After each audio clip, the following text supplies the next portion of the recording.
welcome to the Sydney Cricket Ground.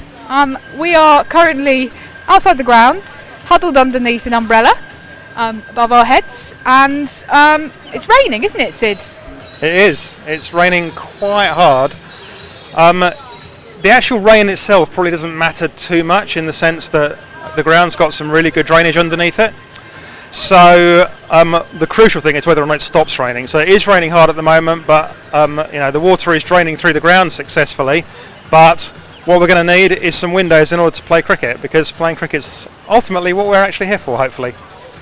Well, that was certainly the plan. Anyway, we'll just have to see what happens. But it does look a bit more likely that Australia, South Africa later on might happen than England, India first up, partly because that's where the gap in the weather forecast appears to come, and also partly, I would suspect, because I think all the pressure will be on the groundsmen to get that Australia match on. Otherwise, Australia ain't going to be at the MCG. No, they're not. As we know, I'm sure everybody watching already knows this, that if both matches, or if either match is rained off, then it's the group winners that go through. So that will be India and South Africa to go through under those circumstances. And I think that, you have to say deservedly, at the end of the day, they did win more matches in the group stages. Those are the rules. The last Men's World 2020 competition, which took place in India 4 years ago, had exactly the same rules. There were no reserve days for the semi-final. So them's the breaks, unfortunately. I mean, everybody obviously came here to watch cricket, and it's disappointing for everybody, that wants to play. But that's the rules. It is indeed. Let's be optimistic for a few minutes, though. Otherwise, this video is going to be rather short. And let's think about what might happen if the matches are played. So first up, England against India. And potentially, if it was going to be a foreshortened match, but it did go ahead anyway, who would benefit from that, do you think, Sid? Well, I think you'd have to say that India would, just because of the Shefali factor, that she's been scoring so fast, albeit not necessarily particularly huge innings. She hasn't actually got a 50 yet, has she? No. She's come close a couple of times, but she has the ability to rack them up a huge score in a reduced game. Let's remember that a reduced game has to be at least 10 overs for the semi-finals stages, rather than 5 overs. With Shefali at the crease, you can easily imagine them getting 100 in 10 overs, which is an enormous score, which England would then be potentially faced with chasing.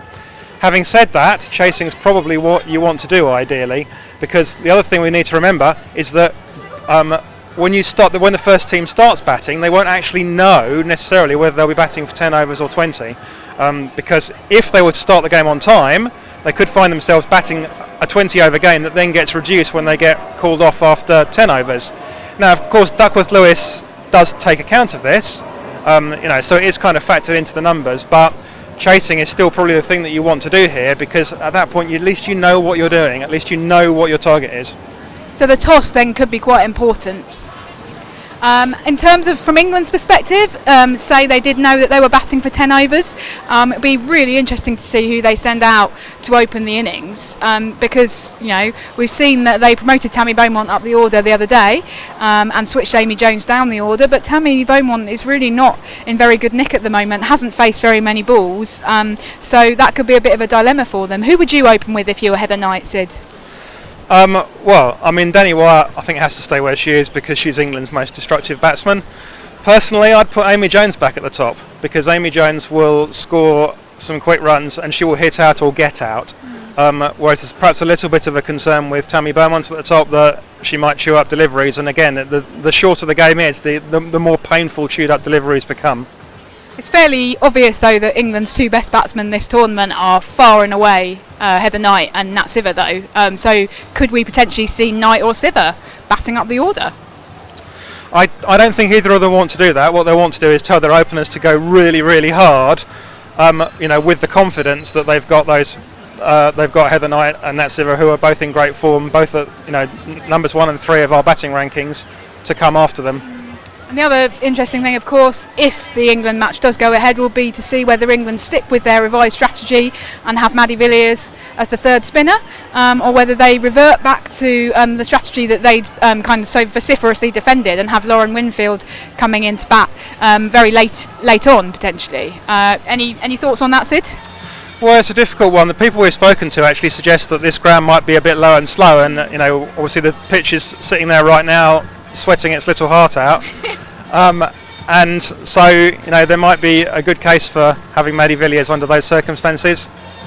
We'll see what they do. If it is a shortened game, or if they know it's likely to be a shortened game, then again it's even less likely that you would need Lauren Winfield coming in at 7 or 8, I guess. Yeah, and having some options would be useful at that point, especially if your seamers start getting hit around. And we have seen that Anya Shrubsole, for example, has taken on a lot of wickets in the tournament, but she's also had some very expensive overs. She's had some brilliant overs where she's taken wickets and gone for no runs, but she's also had some overs where she's gone for quite a lot of runs. Yeah, I don't know if you can tell, but it's just suddenly absolutely started chucking it down all around us, so that's fun. Let's move on and think about the game that we've said is possibly more likely to happen, which is Australia-South Africa. We had a look at the betting odds, obviously not for our own use, but just because we were interested, just to make that very clear. And Australia are far and away the favourites for that match, aren't they, Sid? Yeah, I mean, India are slight favourites for the match with England, but Australia are overwhelming favourites for their match with South Africa, and with good reason. The only sort of caveat you might put on that is I think that a shortened game potentially favours South Africa. That's because they've got the two biggest hitters in that match are both on the South African side. You've got Chloe Tryon, who's a bit like Shefali Verma, really. She's has the potential to hit a lot of runs very quickly. So I think what South Africa could do is open with Lizelle Lee, as she has been, who's the other really big destructive hitter, and then send Chloe Tryon at 3, and then potentially they could put a lot of runs on the board, which could challenge Australia. Okay. What about from the Australian perspective? Do you think that they're still going to open with Alyssa Healy and Beth Mooney come what may? That'll be my feeling. I think that they've been juggling their batting lineup quite a lot. They might want to get Ashley Gardner in quite quickly regardless. So we might see Ashley Gardner coming in at 3 regardless of whether it's a left or a right hander, or whether it's a second Tuesday in March or the third Tuesday in March. But I think Australia's batting lineup is very even, and they're used to being juggled around. So in that sense, they might feel they've got a bit of an advantage there. Okay. Well, let's keep our fingers crossed that we do actually get some cricket. We're obviously hoping for that. That's why we're here.